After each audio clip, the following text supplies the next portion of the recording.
Thank Brad for coming. Brad Eiben is the Executive Director of CMU's MS in Product Management program. This award-winning program is a joint offering between the Tepper School of Business and the School of Computer Science. Brad builds, coaches, and leads teams toward aligned objectives with integrity as the foundation.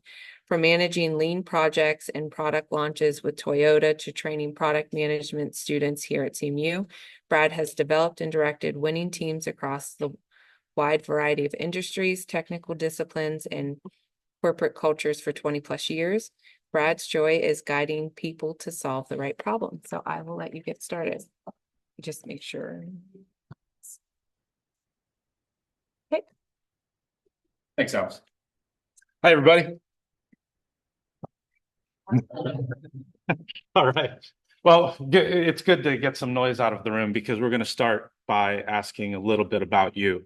How many people here are currently already entrepreneurs? Oh, wow. About half the room. How many are the rest are aspiring or somewhat interested to some degree? Is a safe assumption? Good, good.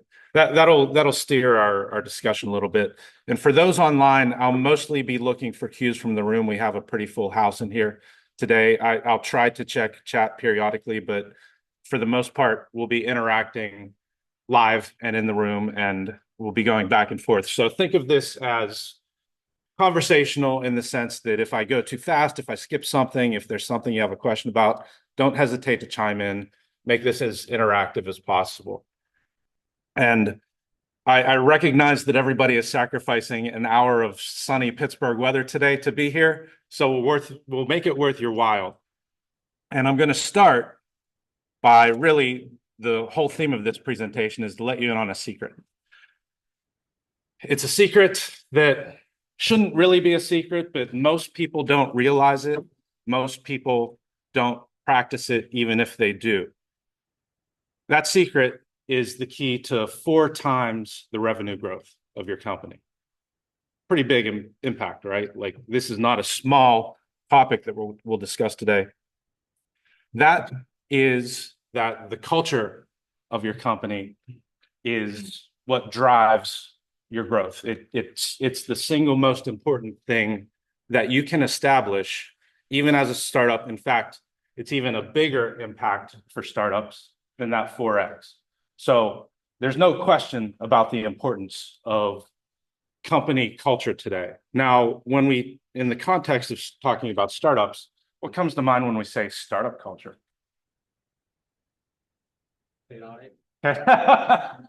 That's part of the reason for the importance of today's discussion, and that's true. Anything else? A lot of work. Yes. All those things, like I won't even go further because those are kind of like the essence of what differentiates startup culture from any other corporate culture. Now, what we'll establish today is, this is from Keith Rabois, every good startup is a cult. And that is the essence of what we will walk through in terms of how to create today. About me, just a little bit that's relevant in terms of this discussion. I'm the director of the MSPM program, product management, upstairs here at Tepper, and we're half Tepper, half SCS. And this will be relevant as we go through some of the discussions today. I've also taught for SCS design thinking courses, which is the essence of the framework that we use today. My background comes from an extremely large cult, and that's the cult of Toyota. Who's familiar with sort of the essence of the Toyota way, the Toyota culture? Well, any thoughts that come to mind in terms of how Toyota does things differently or how they do it in unison? Continuous improvement, Kaizen, yeah. Yeah, it's also like a lot of the product management principles that we'll talk today pretty much derive, like most of product management derives from principles that were founded at Toyota out of necessity.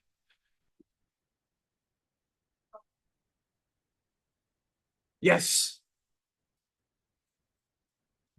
Yeah, the approach toward problem solving is very hands-on. Be on the spot. Don't solve problems from your desk. And then another important aspect that we'll touch on today is Toyota has a very mutually respectful culture.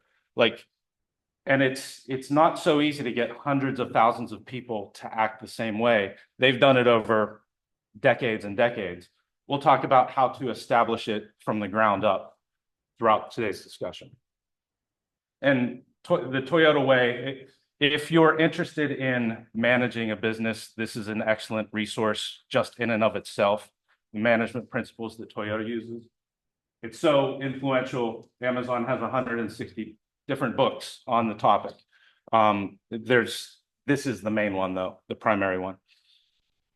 So we'll talk about that, but the way that it has helped me, because it was my first real job out of college, and I was able to learn at the company how things can be managed, how to create value, how to design things that are functional systems and focus on continuous improvement. That has taken me to mid-sized companies, to family-owned companies, to tech startups, and here at CMU, the principles are extremely universal. We won't focus specifically on Toyota, but everything that we will talk about has some roots within the Toyota way and the Toyota production system.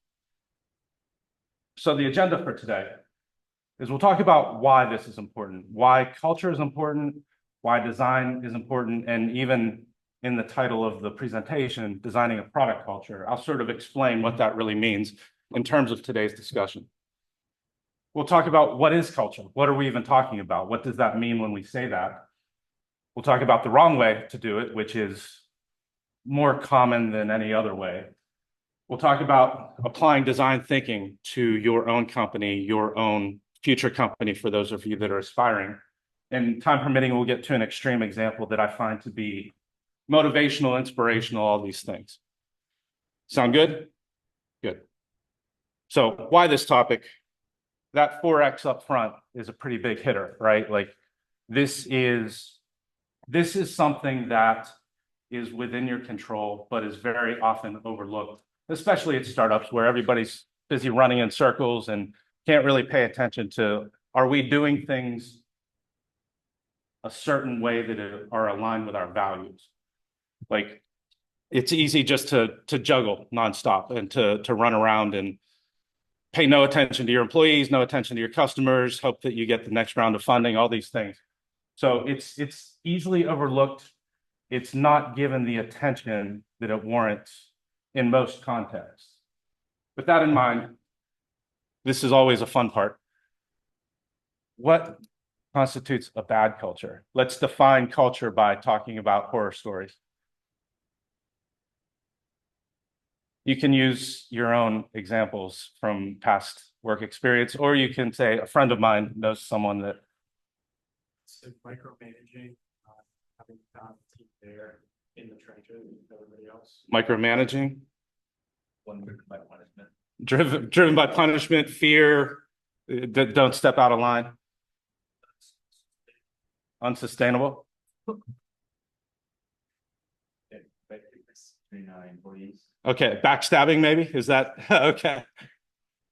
Might not be transparent. Lack of transparency is a very good one, especially for startups. And sometimes that lack of transparency is because total lack of plan at the same time. Talking about topics such as culture, value, and vision. Not paying attention to it as a factor. Yeah.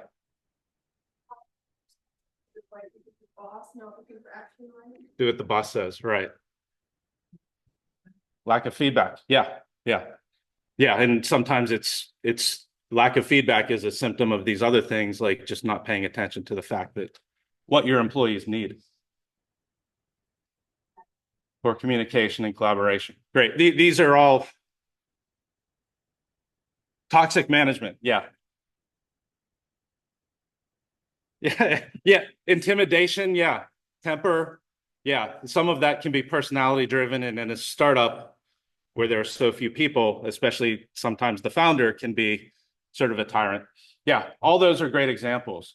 And we've just established what not to do or how not to act, right? So what is culture in general? How would you define it?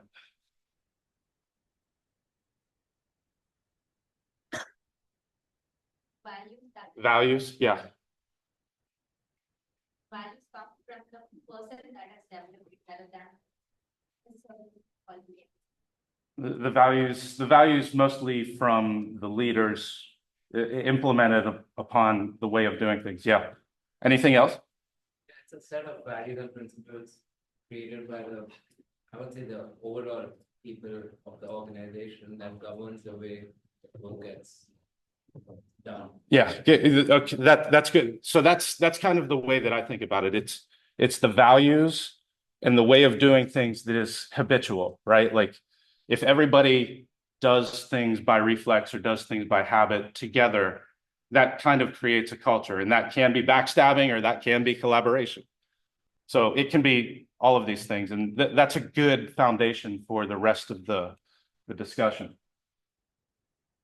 So we already kind of talked about this. There's a belief, or well, I'll put it out as a general question. We already talked that leadership can establish a culture. Where else does it come from? I'll help you with one. Sometimes nowhere, right? Sometimes people assume it will appear organically and everybody will do the right thing, but that's not often the case. Any other ideas as to where it can come from? Processes, yeah.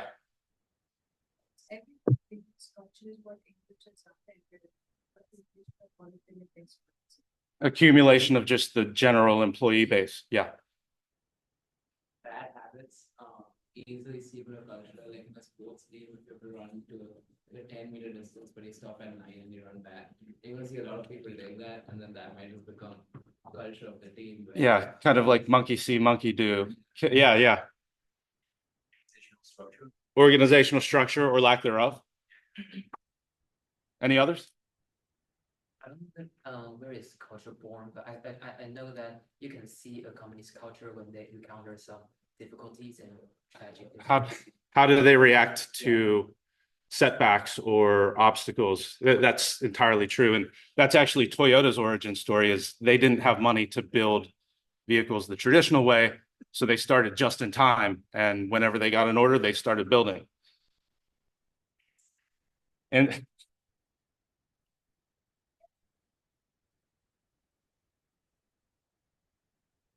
yeah, incentives and rewards for sure. So what we'll talk about, we'll sort of steer this because there are all these different ways that culture can manifest itself or become the way of doing things, but there are only certain values, certain actions, certain habits that we want to foster. We don't want randomness to be the source.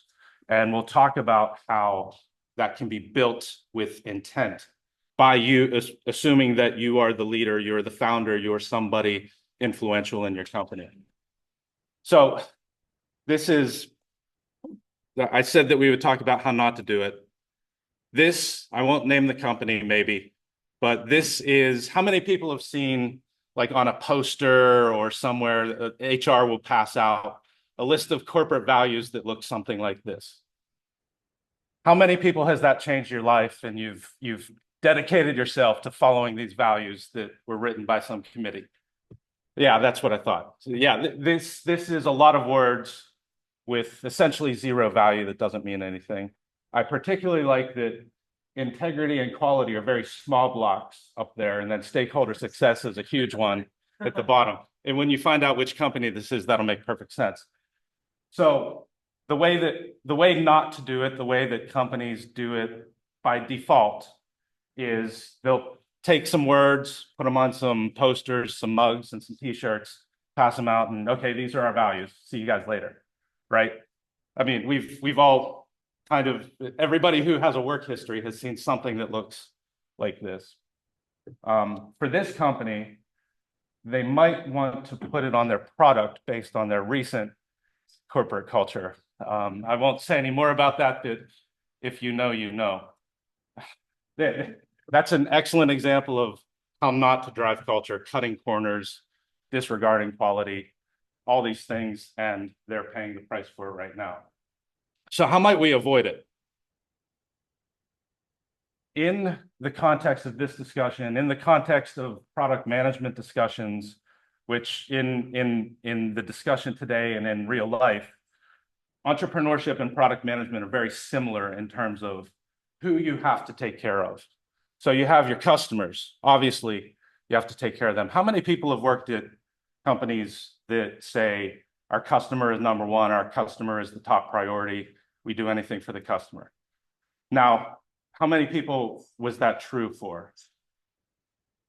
And in some cases it is true, but what happens to these people if you're bending over backward for every single customer request?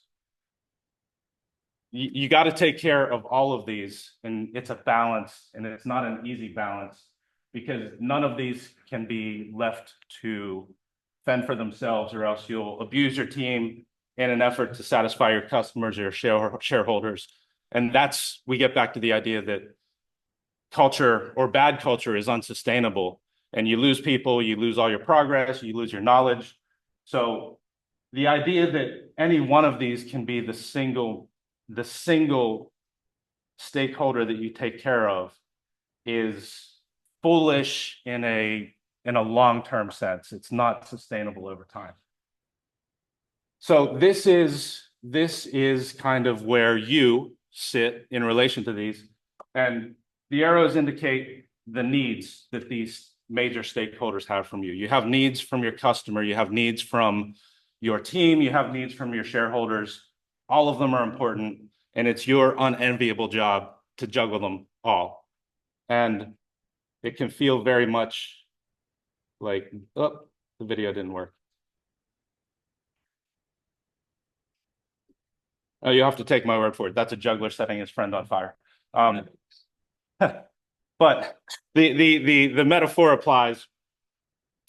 And the reason that we're talking about this in terms of product culture is that is the exact same diagram that I use when I talk with product managers about where they sit in an organization and what they have to consider.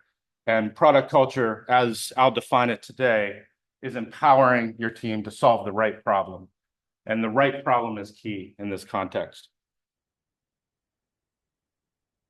So as we move forward, it's important that we want to, getting back to the idea of building a cult, building a way of doing things that is valuable, important, and meaningful. We need teams of missionaries, not mercenaries. And that goes for our relationships with all these key stakeholders. So getting into the design element of this. Now, this can happen by accident, but it's normally random. And it can happen because you have an extremely charismatic, strong leader at the top, and everybody just follows that person. But that's random also, and that's a very rare breed that can get people to follow them out of pure charisma. So we're going to talk about the design framework that we'll discuss today. And for this, the quote is, "The manager who comes up with the right solution to the wrong problem is more dangerous than the manager who comes up with the wrong solution to the right problem." Meaning problem identification, understanding what those needs are, is paramount in moving forward. And how many people are familiar with this diagram? Normally about half have seen it. Very few today. And so this will be good, and I'll get into this in a bit of detail for that reason. This is called the design thinking. This is one version of the design thinking framework. And this version is called the double diamond, and the shape indicates why. But in this framework, you have these two diamond shapes as a part of a 4-step process. And in the areas where the angle opens up, it indicates sort of your thought process. So you want to open your mind and refine, open your mind and refine as you discover, define, develop, and deliver. And this does not apply just to designing a culture. This is designing a product, solving nearly any problem. This type of process, this type of mindset is extremely valuable. And if it's the only thing you walk away understanding today, it's well worth it. So on the left-hand side is what we call the problem space. And this is, what are we really trying to solve? You may have observed a need, and that's the idea behind your business venture. But do you really understand it? Do you understand who the stakeholders are that are involved? Do you understand who the potential customers are? Do you understand why they're experiencing this problem? It's easy to assume that and jump straight to the solution space, and that's where you get into trouble. So assuming that I know the answer to somebody's problem because I experienced it a certain way is a dangerous assumption. It can work, again, randomly.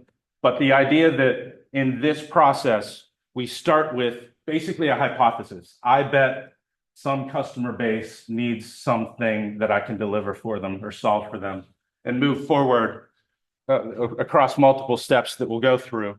And then it's kind of iterative throughout because it's a continuous research and experimentation process. So this by itself, even detached from the cultural discussion, is a hugely important design thinking concept. Any questions? Great. So the starting point, we're going to walk through this step by step. And the starting point that we use is my own program. So I'm going to imagine you, or I'm going to ask you to imagine you're directing the MSPM program. It's half run by Tepper, half run by SCS, which makes it unique by itself. But we're going to rewind a few years, and this is a brand new program. It's a couple of years in, and it has not yet found its identity. It has not yet found its student base, its employer relationships. The professors in the schools don't know how to teach MSPM students because they've never had them before. Like at Tepper, for example, when this program started, all the professors taught MBAs only. And now we're dropping this new population into the mix, and everything is new. Everything is kind of bumping into each other. There is not yet really what you would say any type of culture established specifically among the team, the core team, the career center, the admissions team, the student services team. Like everybody who has to manage this program has not yet found who we are, what we are, why we are yet. So we'll walk through with that in mind. And additionally, there's a challenge. Most new programs fail. 2/3, a large amount. So you're thinking about imagining that, okay, I have this program to direct and nobody really knows who we are. There are not other MS and product management programs out there. So there's not even like a benchmark for competition. So what do? How do we get started? Well, we go to we start at the beginning. We start at, hey, what are the problems that we really need to uncover and solve in the long run for growth, for all these things? So we'll start with the discover section here. This is, like I said earlier, we're starting with some assumptions. I bet these sort of things are broken. I bet these people have information that would be helpful in understanding what it is that we need to do to become successful. And this was mentioned earlier. This is my favorite quote as it relates to the discover process. Go see, ask why, show respect. That's the former president of Toyota. And most problems that you're trying to solve in life, if you do these, you're at least starting on a good foot, right? So this is sort of the philosophy with which we're going to embark on the first step of this process. And our goals in discovering are to collect data, to assume that we don't know everything that there is to know about the depth of the problems that exist, or even uncovering problems that we don't know exist that do. Empathize with the people that you're interacting with. In our case, the customers are more or less students. The team is more or less the staff and faculty. And then the shareholders are more or less the dean's office and upper management at CMU. So the analogy of the diagram I showed earlier fits in this situation. So we really want to understand before we dive into problem solving. And in this process, getting back to the danger of assuming that you know what the problem is or assuming that you know why the problem is occurring. I love this diagram. What the facts say on the left is undervalued. What confirms your beliefs is overvalued. And normally we focus on the little bit in the middle bit. It's really that left circle. What do the facts say? And we enter this with kind of that detached ego that there's probably a lot to this problem that I don't know, right? So the tactics, for each of these steps, there are many, many tactics. I've kind of narrowed it down to 3 of the important ones in each case. Stakeholder mapping and contextual interviews and observe and 5 whys.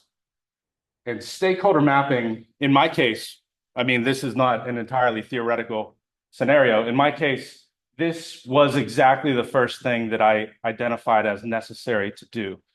It might seem like, okay, I have a few faculty, I have a few students, I have a few coworkers, but in reality, in the context of your own company, who is really in your network of needs? Who are you serving? Who's serving you? And can you identify them?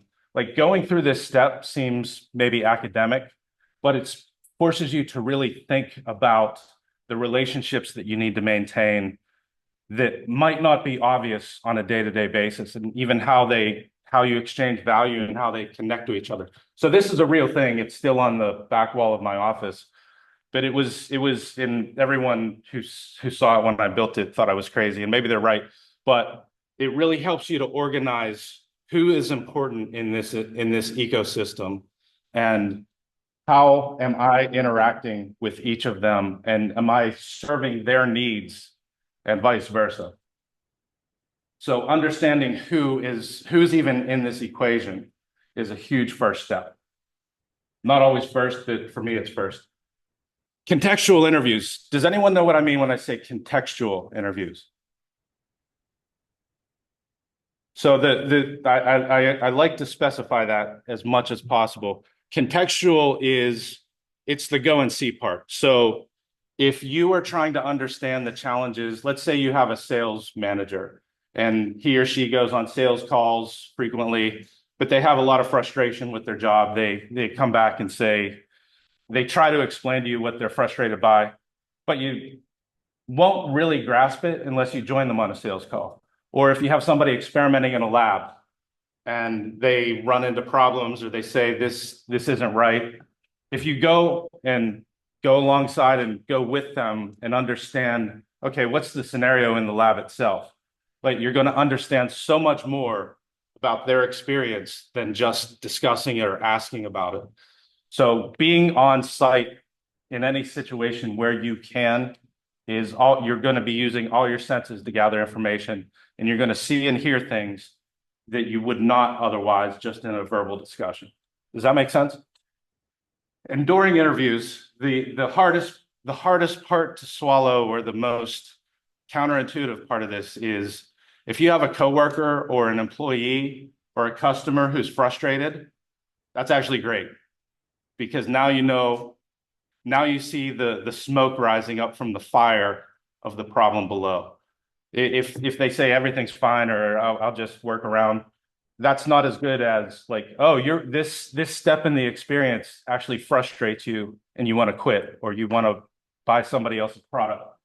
So and by the same token, if when we're talking about corporate culture, this bureaucratic process is frustrating to you. Let's see if we can find a way to get the job done in another way.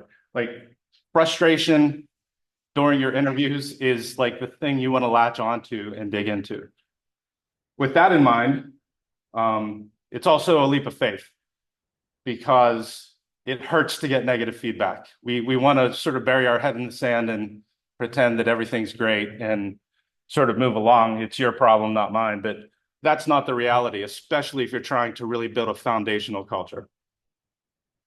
Some of the things I've heard, and some of the things many of you have probably said or heard at some point in time, we're acting unethically. That's a real motivation killer. Nobody listens to me. Anybody ever heard that? Of course. We have no structure. We talked about that already. We aren't properly equipped.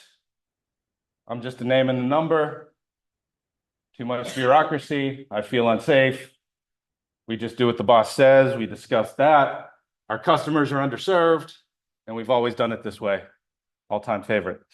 So how many have heard something like that or felt that way? I expect to see 100% of hands in this case.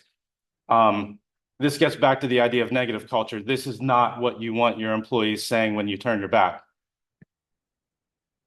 In our case, in one of the early years of the MSPM program, by the way, this is clearly AI generated because it can't spell Mellon. It did okay on Carnegie, but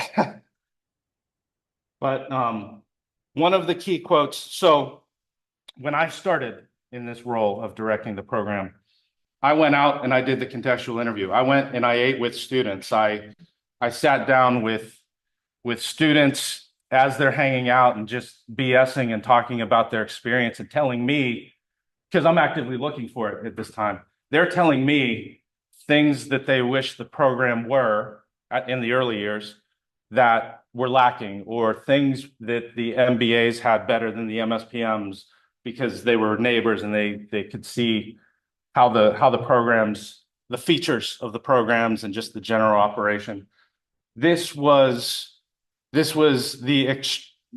had not even taken the job yet, but as I was working on deciding to, this was both extremely painful feedback and feedback that gave me a mission that said, okay, I want to come in and fix this thing, right? We neither feel like part of Tepper nor SCS.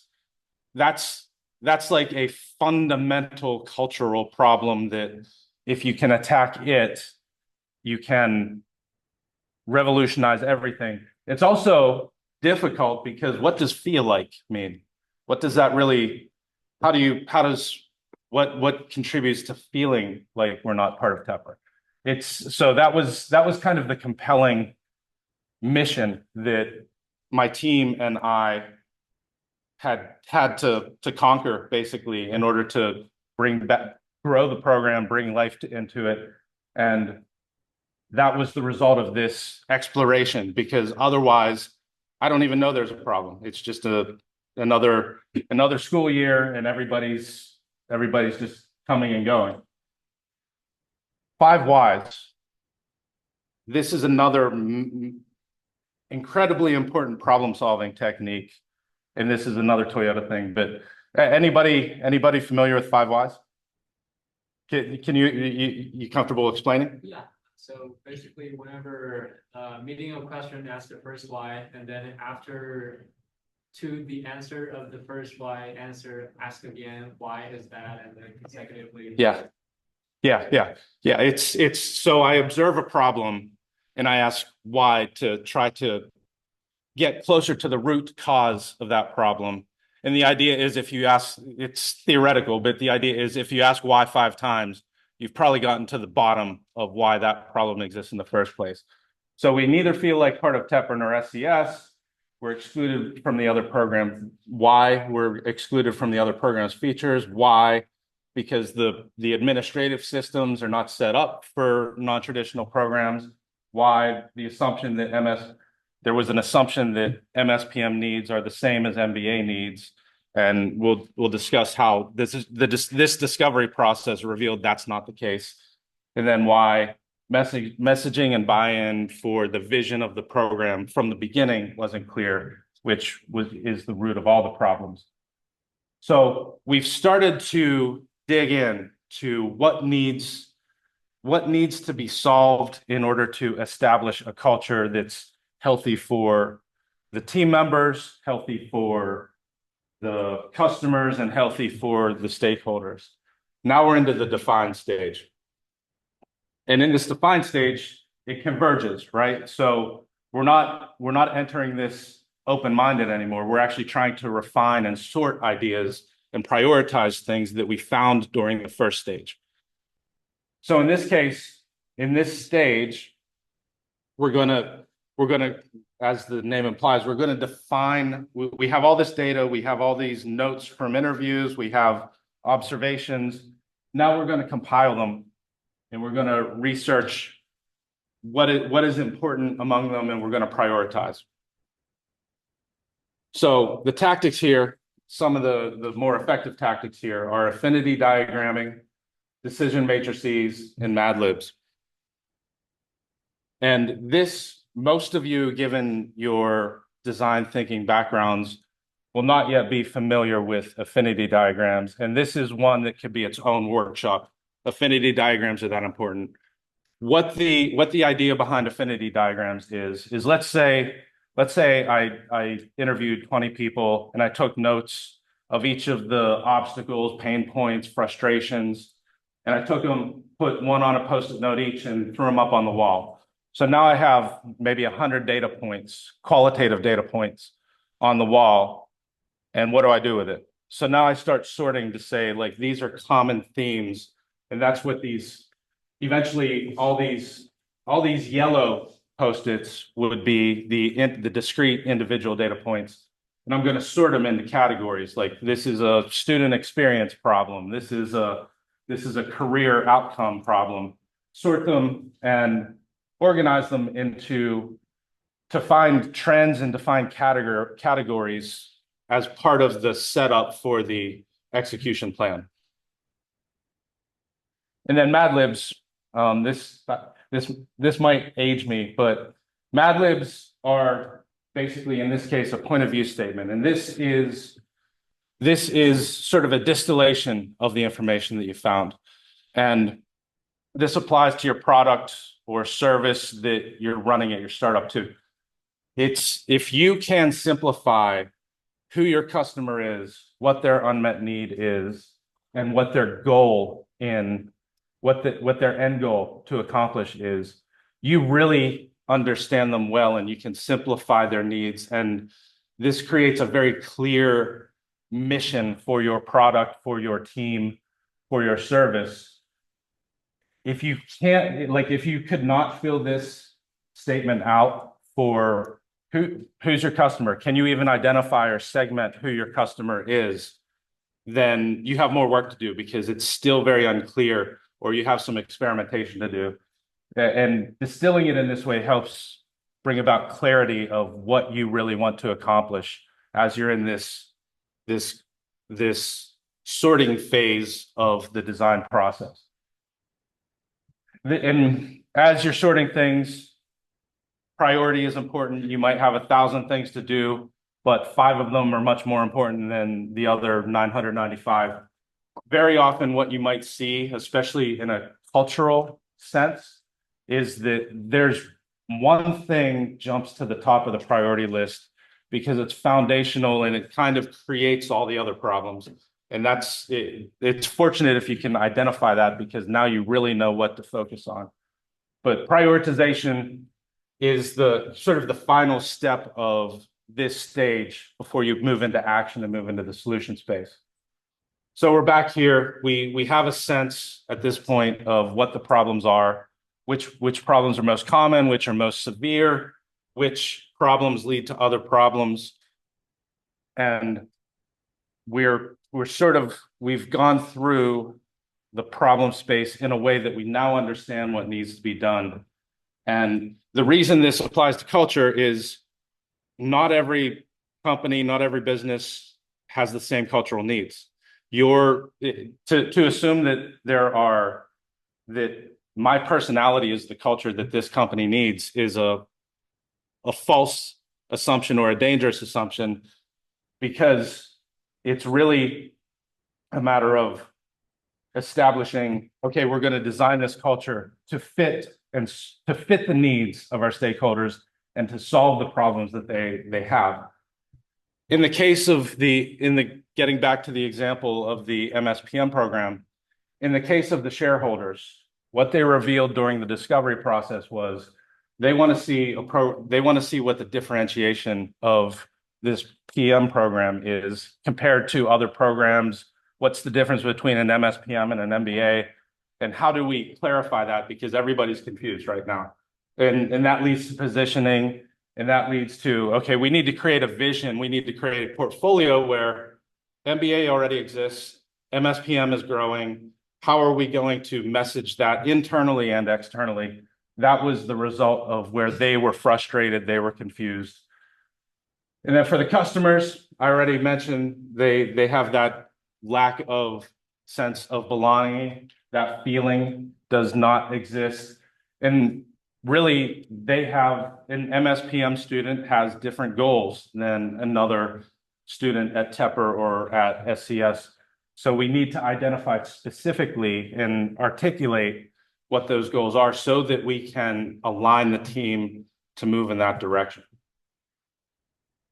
As far as the team itself, transparency and direction, because this is a very new program. It's existing in a very old institution and nothing matches up. So we need to figure out how to integrate the MSPM operations and existence into the organization that already exists. And they need, in order to do this, one of the huge findings is they need to be empowered to experiment because the old processes don't work for the new students.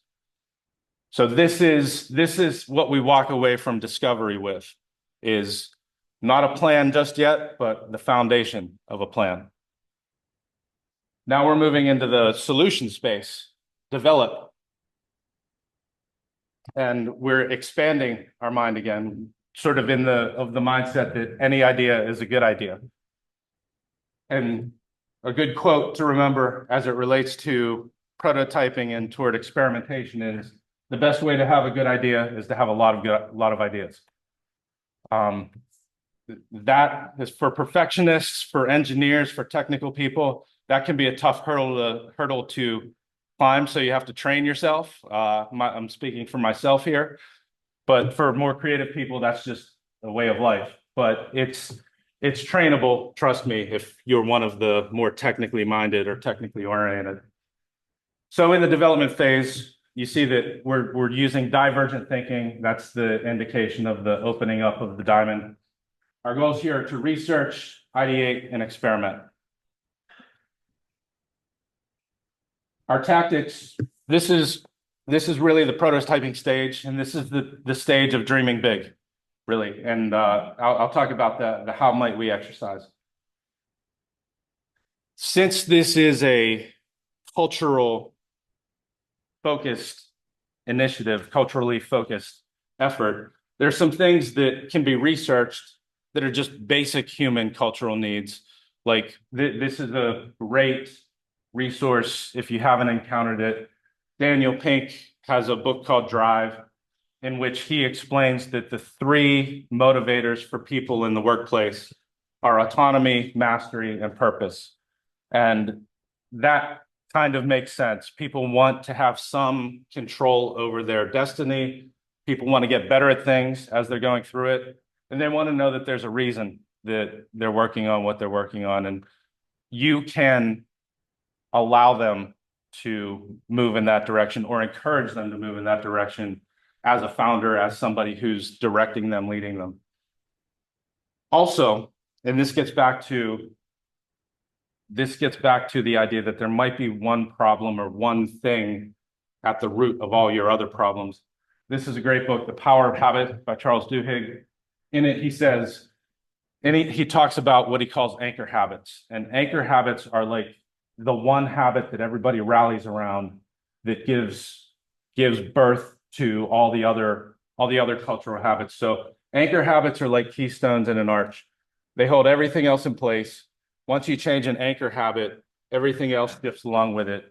And I'll talk about the anchor habit that we established. And if we have time at the end, I'll also talk about another example. But our anchor habit, given what we discovered during this discovery stage, our anchor habit out of necessity was this team will experiment. We're going to experiment on these processes that don't work for students. We're going to encourage that. We're going to support each other in just, hey, let's tear it all down and try crazy ideas and see what works. Which is that's another basically leap of faith. That's not, people can be nervous about trying something new, That's why people default to the way we've always done it. And as an entrepreneur, you can say, if this were your situation where this was the necessity, this was the culture that you needed to establish for your business case, you could say, well, I need to hire people then that are experimental or are risk takers. And that can be true, but it's also true that people will adapt to what people around them are doing. We talked about the monkey see, monkey do. So fostering a culture is actually twice as effective as selecting for people that fit in the culture. That's from Adam Grant. And it's surprising, it's counterintuitive, but in reality, if you think about big companies with strong cultures like Toyota, everyone sort of falls in line and does to some degree what everybody else is doing because they're looking around at what's rewarded, what's encouraged, what's fulfilled. So you don't need to specifically focus on hiring only people that have certain personality traits. Now, how might we, these are powerful words. How might we is a design exercise or an ideation exercise in which you look at a problem and instead of thinking about the 100 reasons why you can't solve it, you really just ask the question. You can do this with a team, you can do it yourself. How might we blank? How might we, in our case, how might we better prepare incoming students? So this was an experiment where in Canvas, we started onboarding students 3-4 months before they even arrived in Pittsburgh, which was unprecedented at the time, getting them ready for their internship searches, working with our career center. Like this was a collaborative experiment and it worked. How might we create unique student experiences? This is one we did last weekend. We don't have traditions in this program. So we said, well, let's start a product competition and invite the other programs and see what happens. And then how might we innovate on the admissions process? At the time, we did not have, we were using a very standard traditional admissions process. We didn't have video essays. We didn't have case studies. We didn't have design tasks. So over the years, we've experimented back and forth. And the idea being, we know we want the program and this team to have an identity that's unique, innovative. So we're all just going to jump in and have the green light to experiment and talk about ways to do things that are different and new. And if they fail, we've learned. On to delivery. And this is, if you've done all the other things right, this is kind of the easy part, really. So the quote for delivery, design isn't just what it looks like and feels like, design is how it works. And in this stage, you're going to execute, you're going to debug, you're going to measure, and then that leads toward iteration, continuous improvement, all these things. The tactics here, you're coaching your team. This is the fostering and reinforcement stage. You're road mapping, because we talked about people crave knowing what the plan is. It helps them understand the purpose of what they're working on. It helps them understand what's next or how should I best strategically approach my tasks. And then defining success. And this is just an example of an early roadmap, like from the very early days, so that we as a team could start envisioning how this program will grow, what features we'll add, what is important today, what's critical, and what is progressively going to grow based on time. So the top is a timeline. And then this looks very much like a manufacturing productivity report, because that's where I robbed it from. But this is really just a status for the team and for the upper management stakeholders to know where we stand on certain initiatives. What are our goals in different categories? How are we progressing? Where do we need help? And once you've established all these things, then it just becomes cultural that, okay, we'll always have a scoreboard. We'll always know where we stand. We'll always know what the next set of goals are and the results of the experiments that are in process at any given time. And we're still very much, like I showed that one student event last week, we're still very much experimenting on things that, okay, we're in this situation. we've grown significantly. We're starting to build a reputation and an identity, but let's keep that identity one of innovation and sort of pushing the envelope and doing things that nobody's tried before, because it's worked so far, and B, it's fun and engaging, and it's who we are at this point with my team, with the team, the MSPM team, and to a large degree with the students. How has it worked?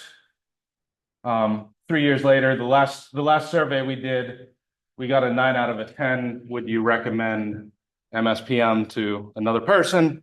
And then we doubled our net promoter score, which is a sort of a 1 to 10 scoring system that I won't go into the details for those who aren't familiar. Most of you seem to be nodding that you understand that. So this whole effort, key takeaway is it wasn't by accident. It was an establishment of what do we find important, what do our stakeholders, what do the team and the students and the dean's offices, what do they consider to be important? What are their values? How can we align our habits and our actions with those values and establish a way of doing things, even if it's dramatically different than another team within the school or the university? I think we're near time, so I can't go through my extreme example, but if you ever get a chance, if this is compelling to you, this is the greatest story of a recklessly bold leader I've ever heard. The guy's name is Paul O'Neill, and he took over US Steel. I don't remember the year, but long story short, that video is on YouTube, by the way, too. And he's talking with the shareholders.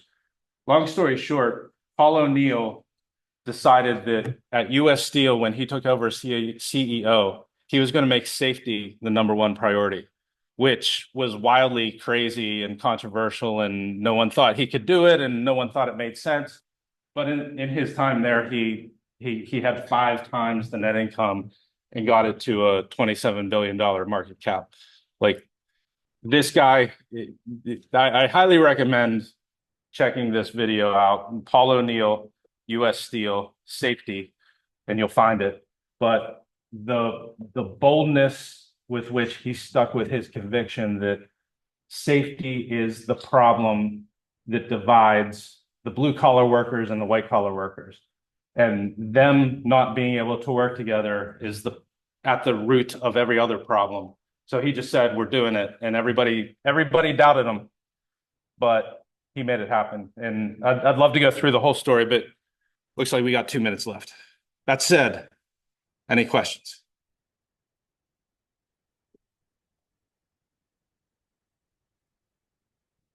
So administrative question, but will you be sharing these slides? I could. Is there a list that I? Yeah. So for anybody who might not have heard, the question was, will I share slides? That's totally fine with me. And in the event of that question, most of the articles that I'd linked or I refer to up front also have links on to the original article on the slide itself. Let me see. Like that one has a link to the double diamond explanation. So there is, I embed extra content in there, or try to anyway. Any others? Thanks, everybody. Oh, How do you think about immediate needs? well, survival's first. So yeah, if you're in the wild and you're starving, you need to find something to eat first. So when you're starting up, you need to sort of operate in 2 modes. You like what has to happen today or we're out of business, and what needs to happen to keep us in business. And that's a prioritization exercise in and of itself.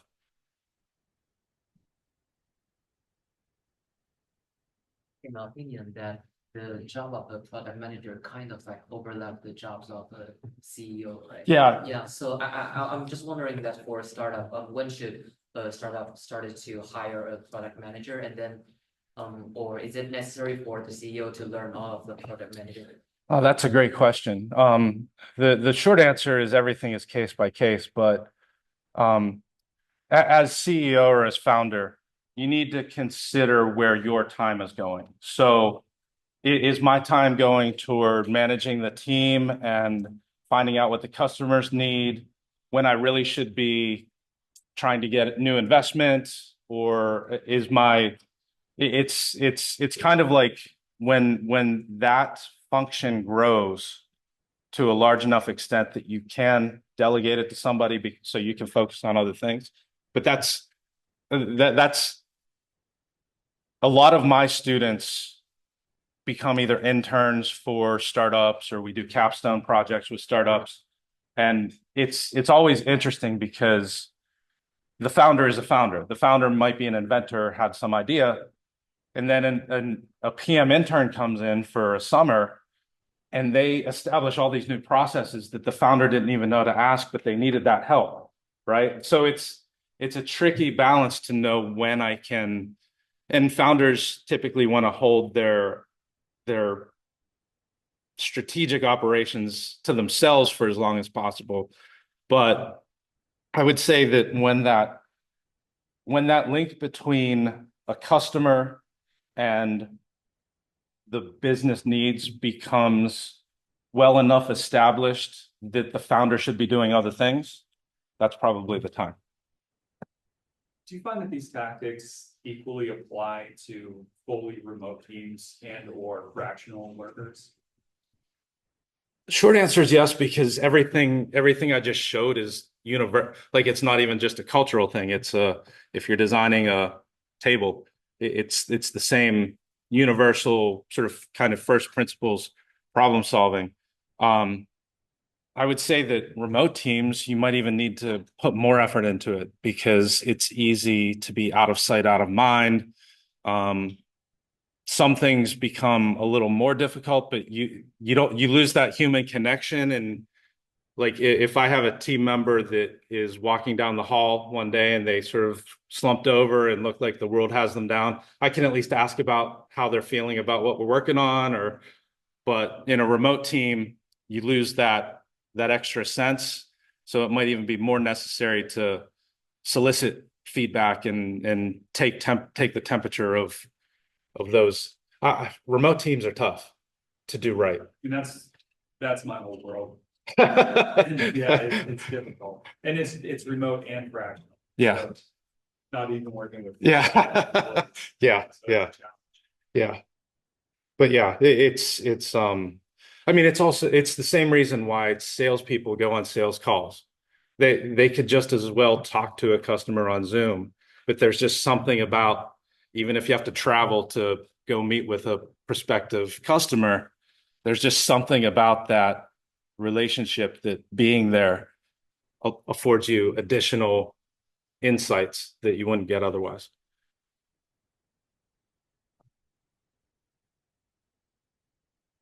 So you spoke about product culture. We started off talking about culture, then we went to design thinking framework, where I think it's going to be a presentation.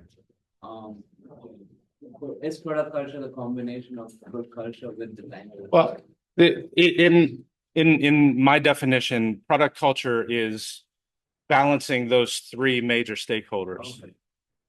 Because that's exactly how a product manager looks at their product.